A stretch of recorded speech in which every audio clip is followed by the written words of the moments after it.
Hello guys, नमस्कार। मैं राजीव कुमार स्वामी एक बार फिर से हाजिर हूँ एनसीईआरटी सिलेबस 12th आर्ट्स के सेकंड चैप्टर के साथ।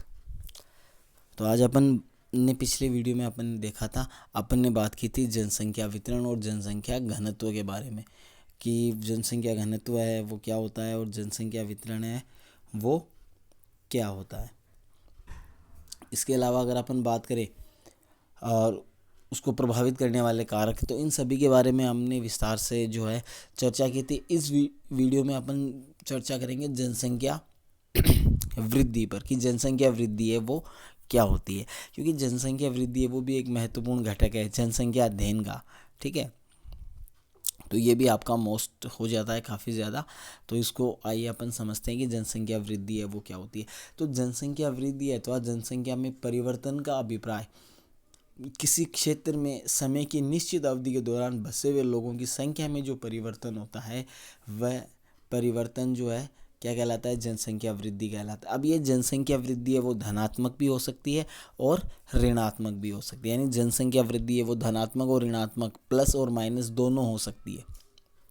प्लस में भी वृद्धि हो सकती है और माइनस में भी हो सकती है, वो जनसंख्या वृद्धि ही कहलाएगी।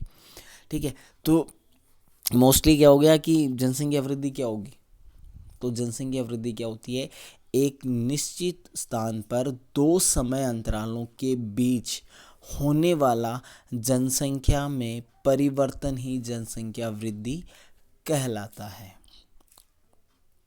ठीक है, तो ये आपका हो गया कि जनसंख्या वृद्धि है वो क्या होती है, एक निश्चित स्थान पर दो समय अवधि रहेंगी।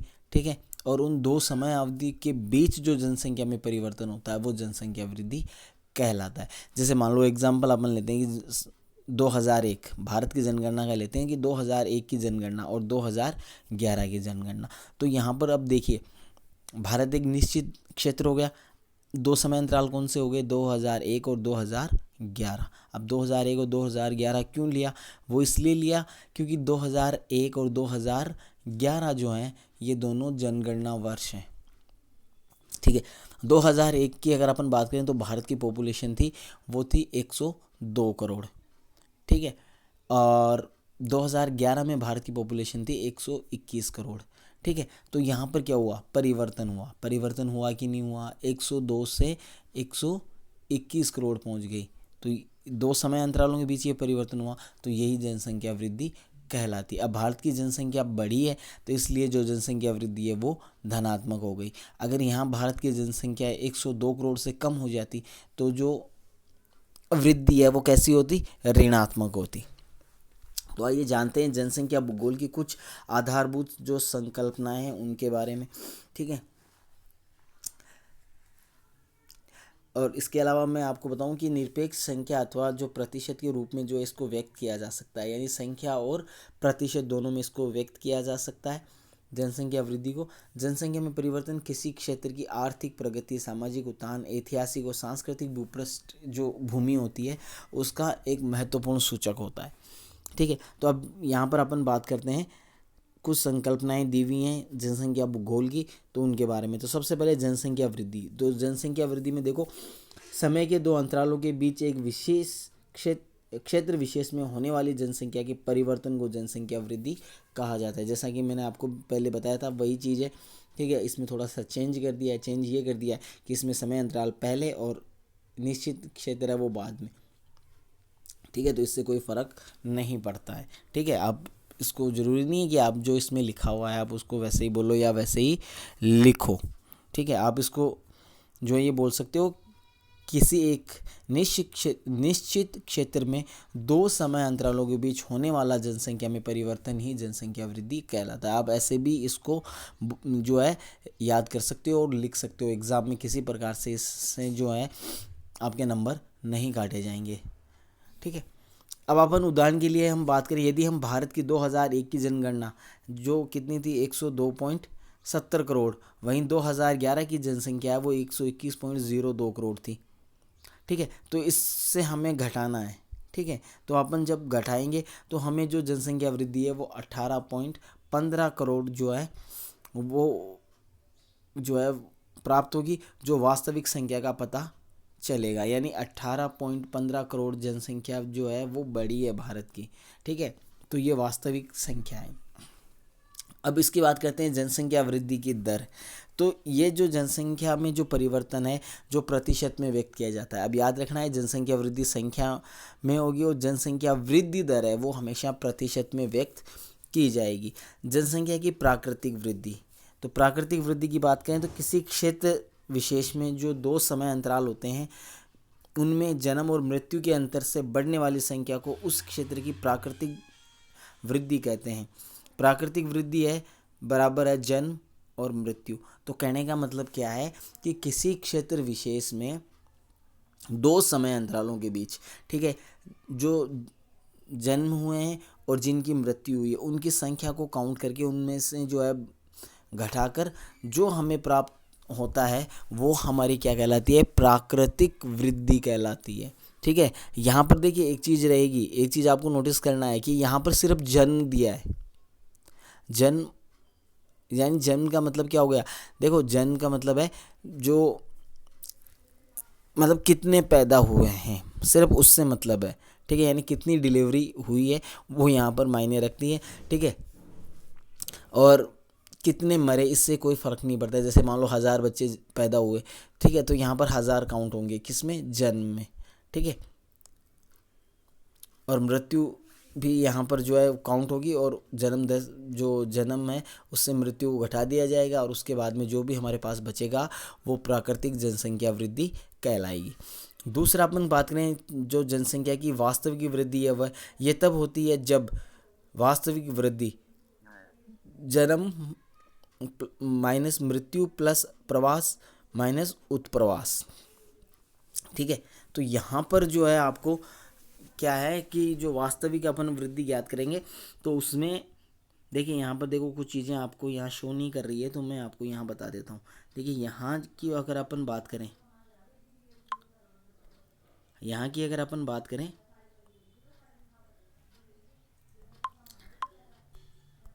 तो यहाँ जो है वो माइनस है।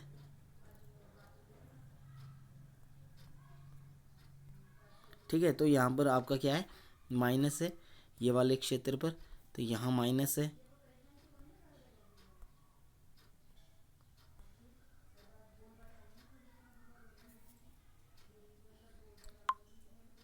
ठीक है, तो यहाँ आपका माइनस रहेगा। ठीक है, तो माइनस ये आपका यहाँ पर है। देखिए ऊपर वाले में भी यही है, प्राकृतिक वृद्धि में आप देखिए यहाँ। ठीक है, तो प्राकृतिक वृद्धि को आप देख रहे हो ना यहाँ ये वाली, तो यहाँ पे क्या है, माइनस का निशान है। जन्म माइनस मृत्यु, यहाँ नीचे आप देखते हैं वास्तविक वृद्धि में, तो यहाँ पर आपका क्या आ जाएगा, माइनस जन्म माइनस मृत्यु प्लस आप्रवास माइनस उत्प्रवास। ठीक है, तो ये स्थिति जो है वो आपकी रहेगी।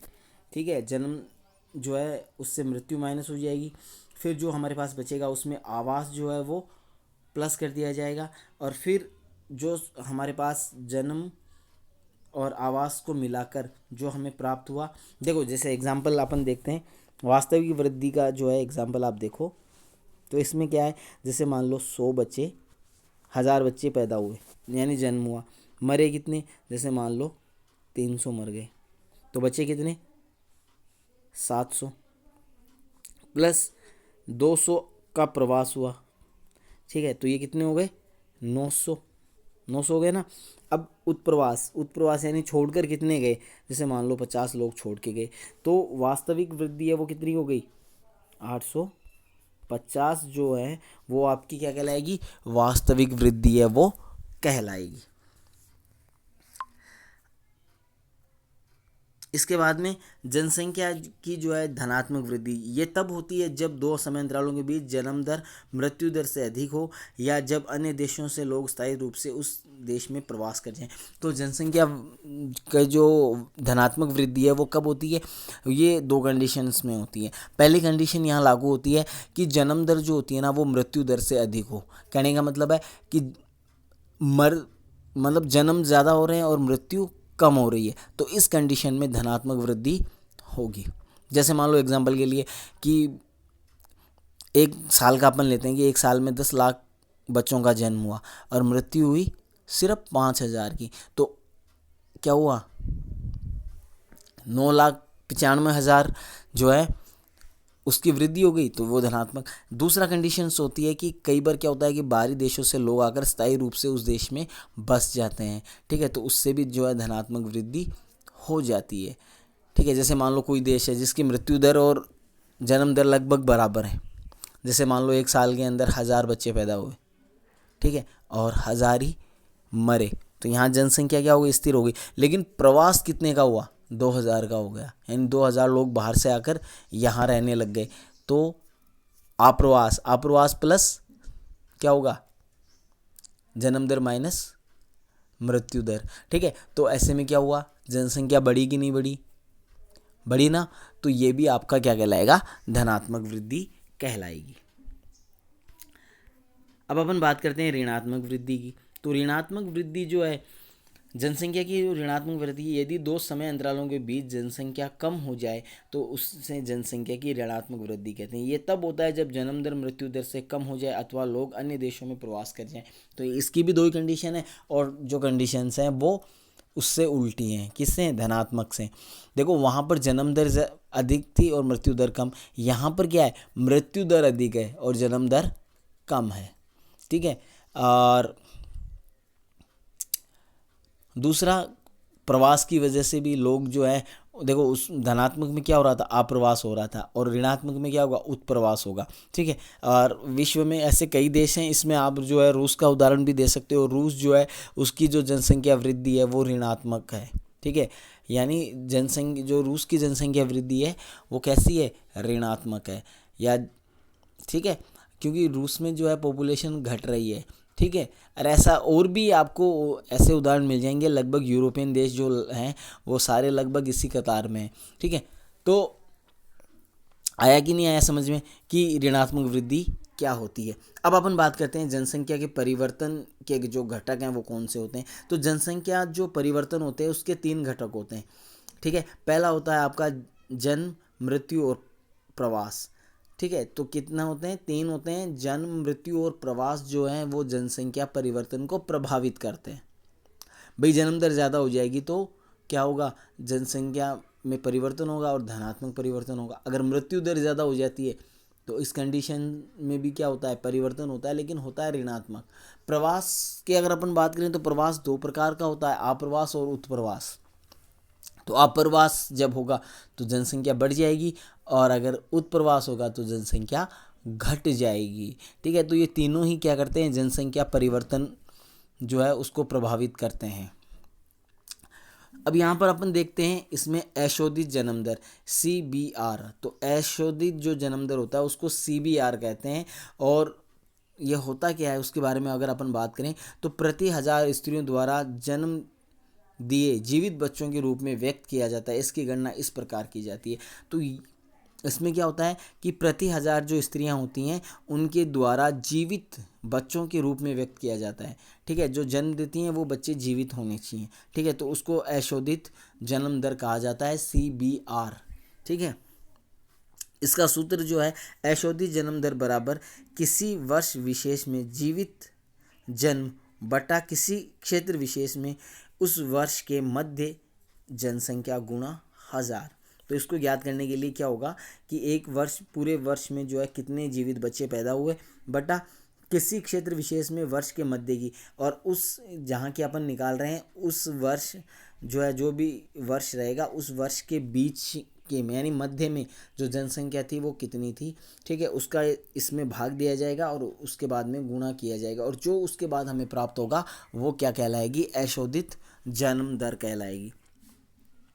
मृत्यु दर जनसंख्या परिवर्तन में सक्रिय भूमिका निभाती है, ठीक है। तो जिस प्रकार से जन्म दर जो है अपनी भूमिका निभाती है जनसंख्या परिवर्तन में, ठीक उसी प्रकार मृत्यु दर भी ऐसा करती है। ये भी एक महत्वपूर्ण भूमिका निभाएगी। अगर मृत्यु दर कम है तो जनसंख्या जो है बढ़ती है, अगर ज़्यादा हो जाएगी मृत्यु दर तो ऐसी कंडीशन में जनसंख्या ऋणात्मक हो सकती है। जो जनसंख्या वृद्धि केवल बढ़ती हुई जन्म दर से नहीं होती अपितु घटती हुई जो मृत्यु दर है उससे भी होती है, ठीक है। तो यहाँ पर देखो, मैंने आपको जो बताया था वही बात यहाँ बताई जा रही है। क्या बताई जा रही है कि जनसंख्या वृद्धि है वो केवल उच्च जन्म दर से नहीं होती है, ठीक है। मतलब लोग ये ज़्यादातर ये लोग ये सोचते हैं कि जो जनसंख्या वृद्धि होती है उसके पीछे जिम्मेदार होती है जन्म दर। अगर जन्म दर ज़्यादा होगी तो जनसंख्या बढ़ेगी, ठीक है, तो लोग ये मानते हैं। लेकिन वास्तविकता में ऐसा नहीं है। क्यों नहीं है? क्योंकि ज़रूरी नहीं है कि हर बार जो है जन्म दर ज़्यादा हो या उच्च जन्म दर हो तभी जनसंख्या बढ़े, ठीक है। कई बार क्या होता है, जनसंख्या जो है वो क्या रह जाती है, जन्म दर जो है वो क्या रह जाती है, निम्न होती है, लेकिन उसके बावजूद भी जनसंख्या तेज़ी से बढ़ती है। तो इसके पीछे का कारण है मृत्यु दर, ठीक है। क्यों, क्या कारण है? क्योंकि कई बार क्या होता है, कई देश जो ऐसे हैं जहाँ पर मृत्यु दर है वो बहुत ज़्यादा कम है, ठीक है, यानी मृत्यु दर है वो बहुत निम्न है या निम्न मृत्यु दर पाई जाती है, और निम्न मृत्यु दर पाए जाने के कारण भी जनसंख्या में बढ़ोतरी होती है, यानी वृद्धि होती है। जैसे अगर अपन भारत की बात करें तो भारत की जो जन्म दर जो अगर अपन बात करें तो वो वर्तमान समय में जो या 2011 के अकॉर्डिंग अगर अपन देखें तो वो ज़्यादा नहीं है, ठीक है, नॉर्मल है, ठीक है, या 1% के आसपास जो है वो है। लेकिन भारत की मृत्यु दर जो है ना वो बहुत कम है, ठीक है, जिसकी वजह से भारत की पॉपुलेशन है वो तेज़ी के साथ बढ़ रही है। तो मृत्यु दर की वजह से भी हो सकता है। अशोधित मृत्यु दर किसी क्षेत्र में मृत्यु दर को मापने की एक सरल विधि होती है। तो अशोधित मृत्यु दर है वो क्या होती है कि किसी क्षेत्र विशेष में जो मृत्यु दर है उसको मापने का एक शुद्ध और आसान तरीका होता है जिससे अपन मृत्यु दर ज्ञात कर सकते हैं। अशोधित मृत्यु दर को किसी क्षेत्र विशेष में किसी वर्ष के दौरान प्रति हजार जनसंख्या के पीछे मृतकों की संख्या के रूप में व्यक्त किया जाता है। तो मृत्यु दर को किसी क्षेत्र विशेष में क्या होता है, किसी वर्ष के दौरान प्रति हजार मृत्यु जो जनसंख्या है उसके पीछे जो मृतकों की संख्या होती है उसके द्वारा व्यक्त किया जाता है। और इसका जो सूत्र है वो इस प्रकार है, अशोधित मृत्यु दर किसी वर्ष विशेष में मृतकों की संख्या बटा उस वर्ष के मध्य में अनुमानित जनसंख्या गुणा 1000। तो ठीक उसी प्रकार से जिस प्रकार से अशोधित जन्म दर अपन ज्ञात करते हैं ठीक उसी प्रकार है, ठीक है। वहाँ पर क्या हो जाएगा, वर्ष विशेष में जीवित जन्मे बच्चे, और यहाँ पर हो जाएगा वर्ष विशेष में मृतकों की संख्या, और बटा जो है दोनों में एक ही है कि उस वर्ष में जिस वर्ष के हम ज्ञात कर रहे हैं उस वर्ष के मध्य में जो जनसंख्या है वो कितनी है वो आ जाएगी और गुणा 1000 हो जाएंगे। उसके बाद में जो हमें प्राप्त होगा वो क्या प्राप्त होगा, अशोधित मृत्यु दर। इसके बाद में अगर अपन बात करें नेक्स्ट, तो मोटे तौर पर मृत्यु दर किसी क्षेत्र की जनांकीय संरचना, सामाजिक उन्नति और आर्थिक विकास के स्तर को प्रभावित करती है। तो जनसंख्या जो दर है, मृत्यु दर है, वो क्या करती है, प्रभावित करती है किसको, कि उस क्षेत्र के कई विशेषताओं को जो है वो प्रभावित करती है, ठीक है, जैसे सामाजिक उन्नति, आर्थिक विकास, तो इन चीज़ों को वो जो है प्रदर्शित करती है। क्योंकि अगर मृत्यु दर अगर कम है तो जाहिर सी बात है कि वहाँ की जो अवस्थाएं हैं या वहाँ जो सामाजिक आर्थिक जो अवस्थाएं हैं वो उन्नत अवस्था में, और अगर मृत्यु दर ज़्यादा होती है तो इससे ये पता चलता है कि वहाँ की सामाजिक और आर्थिक स्थिति है वो काफ़ी ज़्यादा खराब है। और यही कारण है कि अफ्रीका महाद्वीप में जो मृत्यु दर है वो सर्वाधिक है, ठीक है, जबकि सबसे कम यूरोप महाद्वीप में, ठीक है। तो जो मृत्यु दर इसके आधार पर अपन उस क्षेत्रों के बारे में काफ़ी ज़्यादा जानकारी प्राप्त कर सकते हैं। नेक्स्ट अपना आता है प्रवास क्या होता है और किस प्रकार से ये जो है होता है। तो अपन प्रवास की बात करें तो जन्म दर और मृत्यु दर के अतिरिक्त एक और घटक है जिससे जनसंख्या का आकार में जो है परिवर्तन होता है। तो ये बात अपन पहले भी कर चुके हैं कि जन्म दर और मृत्यु दर और प्रवास तीनों ही जनसंख्या को प्रभावित करते हैं। तो जब लोग एक स्थान से दूसरे स्थान पर जाते हैं तो वह स्थान जहाँ से लोग गमन करते हैं उद्गम स्थान कहलाता है, ठीक है। तो जब लोग क्या करते हैं एक स्थान से दूसरे स्थान पर जाते हैं तो ऐसी स्थिति में जो स्थान होता है जहाँ से लोग छोड़कर जाते हैं, यानी उस स्थान को जो लोग छोड़कर जाते हैं उस स्थान को क्या कहा जाता है, उद्गम स्थान कहा जाता है। और जिस स्थान पर आगमन करते हैं वह गंतव्य स्थान कहलाता है। जैसे मान लो एग्जाम्पल मैं आपको दूं, जैसे मान लो दो प्रदेश हैं ए और बी, ठीक है। तो ए और बी, तो लोग ए प्रदेश के लोग जो हैं वो ए प्रदेश को छोड़कर बी प्रदेश में चले गए, ठीक है, यानी प्रवास कर गए। तो ए प्रदेश जो है वो क्या कहलाएगा, उद्गम स्थान कहलाएगा। और बी, क्योंकि बी के लिए तो आगमन किया है, तो बी आपका हो जाएगा गंतव्य स्थान। उद्गम स्थान जनसंख्या में कमी को दर्शाता है, जबकि गंतव्य स्थान जनसंख्या बढ़ जाती है, ठीक है। तो जहाँ से लोग, जिस प्रदेश को लोग छोड़कर जाते हैं, जिस स्थान को छोड़कर लोग जाते हैं, वहाँ जनसंख्या कम हो जाती है, और जहाँ जाकर वो बसते हैं वहाँ जनसंख्या बढ़ जाती है। प्रवास को मनुष्य और संसाधन के बीच बेहतर संतुलन प्राप्त करने की दिशा में एक स्वतःस्फूर्ति प्रयास के रूप में निरूपित किया जा सकता है, ठीक है। तो प्रवास जो है वो संसाधनों, मानव और संसाधनों के बीच जो बेहतर संतुलन है उसको व्यक्त कर सकता है, या उसके रूप में इसको समझा जा सकता है। प्रवास जो है वो स्थायी, अस्थायी अथवा मौसमिक हो सकते हैं। तो प्रवास जो है वो स्थायी भी हो सकता है, अस्थायी भी हो सकता है, और मौसमिक भी हो सकता है। स्थायी का मतलब क्या रहेगा, स्थायी में मतलब ये रहेगा कि लोग जो हैं वो किसी स्थान को छोड़कर दूसरे स्थान पर हमेशा के लिए जाकर बस जाते हैं, ठीक है, कभी भी वो वापस लौट कर नहीं आते। तो वो प्रवास जो है वो आपका स्थायी प्रवास कहलाएगा। अस्थायी प्रवास जो है वो इस प्रकार से होता है कि लोग जो हैं रोजगार के लिए या शिक्षा के लिए, किसी भी कारण के लिए जो है कुछ समय के लिए एक स्थान को छोड़कर दूसरे स्थान पर चले जाते हैं, और जब उन चीज़ों की उनको प्राप्ति हो जाती है तो वो वापस उस स्थान को छोड़कर अपने जो मूल स्थान है वहाँ पर आ जाते हैं। तो ऐसा जो प्रवास है वो अस्थायी प्रवास कहलाएगा। इसके अलावा मौसमी प्रवास, तो मौसमी प्रवास क्या होता है, मौसमी प्रवास होता है वो ऋतुओं के अनुसार होता है, ठीक है। ऋतु के अनुसार जो है वो प्रवास होता है। जैसे मान लो एग्जाम्पल की अगर अपन बात करें, जैसे भारत में कश्मीर, ठीक है, तो कश्मीर के लोग क्या करते हैं, शीत ऋतु में जो है वो दक्षिण की ओर आ जाते हैं, ठीक है।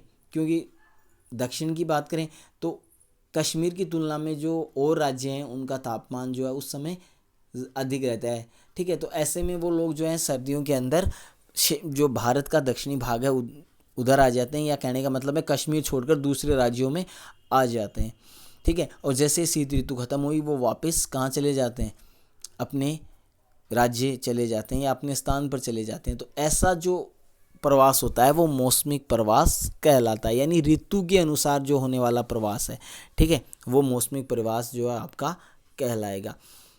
अब ये जो है गांव से गांव हो सकता है, गांव से नगर हो सकता है, नगर से नगर हो सकता है, और नगर से गांव हो सकता है, ठीक है। यानी प्रवास जो है दो गांवों के बीच में हो सकता है, गांव और नगर के बीच हो सकता है, दो नगरों के बीच में हो सकता है, और नगर से गांव भी हो सकता है। तो प्रवास जो है वो किसी भी प्रकार से हो सकता है। क्या आप महसूस करते हैं कि एक व्यक्ति दोनों एक आप्रवासी और एक उत्प्रवासी हो सकता है? तो एक व्यक्ति है वो ऐसा कर सकता है, जी हाँ बिल्कुल कर सकता है। अगर वो एक स्थान से छोड़कर दूसरे स्थान पर जाएगा तो वहाँ क्या कहलाएगा, वो आप्रवासी। और जिस स्थान को उसने छोड़ा है उस स्थान पर वो क्या कहलाएगा, उत्प्रवासी। तो एक व्यक्ति है वो आप्रवासी और उत्प्रवासी दोनों हो सकता है या होता है। भाई जहाँ से छोड़ेगा वहाँ वो उत्प्रवासी कहलाएगा, जहाँ जाकर वो बसेगा वहाँ आप्रवासी कहलाएगा। तो जाहिर सी बात है कि एक मनुष्य जो है वो उत्प्रवासी और आप्रवासी दोनों होता है। अब अपन आप्रवास की बात करें तो आप्रवास क्या होता है कि आप्रवास में किसी नए स्थान पर आकर जो है लोग रहते हैं उसे आप्रवास कहते हैं, ठीक है। जैसे मतलब ए प्रदेश से बी प्रदेश में लोग गए तो बी प्रदेश में जाकर वो रहेंगे, तो बी प्रदेश जो है वहाँ पर वो क्या कहलाएंगे, आप्रवासी कहलाएंगे। उत्प्रवासी जो एक स्थान से बाहर चले जाते हैं, ठीक है, वो उत्प्रवासी कहलाते हैं। यानी जो ए प्रदेश को छोड़कर गए तो ए प्रदेश के लिए वो लोग क्या हो गए, उत्प्रवासी हो गए, क्योंकि वो वहाँ से छोड़कर जा रहे हैं। इसके में एक जो क्वेश्चन है वो आप देखो, क्या आप सोच सकते हैं कि लोग किन कारणों से प्रवास करते हैं, ठीक है। तो कुछ ऐसे कारण जिनकी वजह से लोग जो हैं वो प्रवास करते हैं, तो इससे रिलेटेड काफ़ी कारण हो सकते हैं। देखो, इसमें सामाजिक कारण हो सकता है, राजनीतिक कारण हो सकता है, आर्थिक कारण हो सकता है, ठीक है, और शैक्षणिक कारण हो सकता है, चिकित्सक कारण हो सकता है। तो यहाँ पर कई कारण जो है वो आपके हो सकते हैं जो प्रवास को प्रभावित करते हो या इनकी वजह से जो है प्रवास होता हो। तो आगे अपन देखते हैं कि लोग जो हैं वो बेहतर आर्थिक और सामाजिक जीवन के लिए प्रवास करते हैं। भाई देखो, प्रवास क्यों होता है, या तो आर्थिक या सामाजिक, ये दोनों ही जीवन जो है वो अच्छे से रहें, यानी आर्थिक और सामाजिक जीवन है वो अच्छा हो। भाई आज के टाइम पर कौन नहीं चाहता, हर व्यक्ति की ये सोच रहती है कि अच्छी सामाजिक व्यवस्था हो, अच्छी आर्थिक अवस्था हो, ठीक है। ये हर चीज़ जो है हर व्यक्ति है वो चाहता है, ठीक है। तो इसी वजह से जो है प्रवास होता है। प्रवास को प्रभावित करने वाले कारक दो समूह होते हैं, पहला होता है प्रतिकर्ष कारक और दूसरा होता है अपकर्ष कारक। तो प्रतिकर्ष को अपन देखते हैं। प्रतिकर्ष कारक बेरोजगारी, रहन सहन की निम्न दशाएं, राजनीतिक उपद्रव, प्रतिकूल जलवायु, प्राकृतिक विपदाएं, महामारियां तथा सामाजिक आर्थिक पिछड़ेपन जैसे कारण उद्गम स्थान को कम आकर्षित करते हैं, ठीक है। तो यहाँ पर क्या होगा, प्रतिकर्ष कारक में क्या होता है, देखो बहुत ज़्यादा जिस क्षेत्रों में बेरोजगारी हो, रहन सहन की वहाँ पर निम्न दशाएं हों, जब लगातार जो है राजनीतिक दंगे होते हों या उपद्रव होते हों, ठीक है, जलवायु है जो मानव के अनुकूल नहीं होती है, ठीक है, या वहाँ पर बहुत ज़्यादा प्राकृतिक आपदाएं आती हैं, ठीक है, या कोई महामारी उस क्षेत्र में फैल सकती है जिसकी वजह से, या फिर वहाँ का सामाजिक और आर्थिक जो है पिछड़ापन हो। तो ऐसे कारण जो है वो क्या करते हैं, उद्गम स्थान को क्या करते हैं, कम आकर्षित करते हैं या प्रतिकर्ष करते हैं, ठीक है, क्योंकि वहाँ पर कुछ ऐसी अवस्थाएं नहीं रहती या कुछ ऐसा होता ही नहीं है कि लोग उसकी तरफ आकर्षित हों और वहाँ रहें, ठीक है। तो ऐसे में क्या होगा, प्रतिकर्ष कारक जो है वो आपका लागू होगा। अपकर्ष कारक की बात करें तो काम के बेहतर अवसर। अपकर्ष और प्रतिकर्ष की बात करें तो अब प्रतिकर्ष का एकदम जो है अपोजिट होता है, यानी विलोम होता है अपकर्ष। अपकर्ष में क्या होता है, ऐसे क्षेत्र जहाँ कामकाज के बेहतर अवसर उपलब्ध होते हैं, ठीक है, जीवन का जो रहन सहन जो मतलब जीवन स्तर है वो काफ़ी ऊंचा होता है, रहन सहन की अच्छी दिशाएं होती हैं, शांति और स्थायित्व होता है, यानी उपद्रव वगैरह या लड़ाई झगड़े हैं वो कभी भी नहीं होते हैं, ठीक है। संपत्ति है उसकी सुरक्षा, जीवन की सुरक्षा जो वहाँ पर मिलती हो, यानी आपराधिक प्रवृत्तियाँ बहुत ही कम हो, तथा साथ ही साथ वहाँ की जलवायु जो है वो भी मानव बसाव के लिए अनुकूल हो, ठीक है। तो ऐसे कारण जो है वो गंतव्य स्थान को क्या करते हैं, उद्गम स्थान की अपेक्षा अधिक आकर्षक करते हैं या बनाते हैं, ठीक है। तो कहने का मतलब क्या हुआ कि कोई एक क्षेत्र, ठीक है, जहाँ पर कामकाज जो है वो काफ़ी अच्छे मतलब अवसर जो है वो बहुत ज़्यादा है, ठीक है, यानी रोज़गार के अवसर बहुत ज़्यादा है, ठीक है, वहाँ की सामाजिक स्थिति बहुत ही अच्छी है, राजनीतिक स्थिति अच्छी है, ठीक है, सामाजिक और आर्थिक पिछड़ापन वहाँ पर नहीं पाया जाता है, ठीक है, और सुरक्षा की जो है सुरक्षा भी वहाँ देखने को मिल सकती है। तो ऐसी जो जगह होती हैं वहाँ पर लोग क्या होते हैं, आकर्षित होते हैं, ठीक है। जैसे मान लो एग्जाम्पल